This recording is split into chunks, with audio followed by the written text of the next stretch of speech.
Kedua-dua pelajar itu yang berasal dari Bangladesh dan Afghanistan turut dikesan menyalahgunakan lesen kenderaan motor persendirian sejak setahun yang lalu. মালয়েশিয়াতে অনেকেই দেখা যায় যে একটা গাড়ি কিনেন এবং সেই গাড়ি কেনার পরে আপনি বাংলাদেশ কমিউনিটির মধ্যে যে বাংলাদেশিরা যারা আছে এক জায়গা থেকে আরেক জায়গায় গেলে সেই টিপগুলি আপনি মানেন। এটা এক প্রকার গ্র্যাব। মালয়েশিয়ার নিয়ম অনুযায়ী আপনি গ্র্যাবে কোনো গাড়ি চালাতে পারবেন না। এটা চালাইতে হলে আপনার লাইসেন্স লাগবে গ্র্যাবের, কিংবা গ্র্যাবে রেজিস্ট্রেশন করতে হবে। এখন কথা হচ্ছে যে গ্র্যাবে কি কোনো বিদেশি নাগরিক রেজিস্ট্রেশন করতে পারবে কিনা। নিয়ম অনুযায়ী কোনো বিদেশি নাগরিক গ্র্যাবের মোটরসাইকেল কিংবা গ্র্যাবের গাড়ি যেটাই বলেন কোনোটাই চালাতে পারবেন না, কিংবা এই ব্যবসাটা আপনি করতে পারবেন না।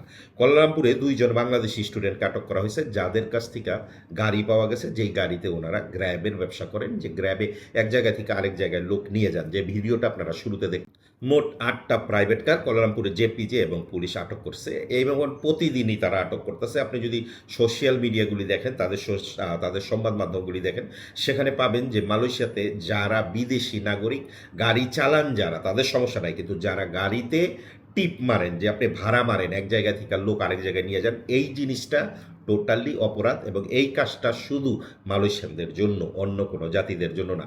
পৃথিবীর অন্য অন্য দেশে হয়তো ইউরোপ, আমেরিকায়, সৌদি আরবে আপনি একটা ট্যাক্সি ভাড়া করে কিংবা একটা ট্যাক্সি কিনে সেটাকে আপনি টিপ মারতে পারবেন, কিন্তু সেই কাজটা মালয়েশিয়াতে করতে পারবেন না। মালয়েশিয়াতে এমন কোনো নিয়ম নাই।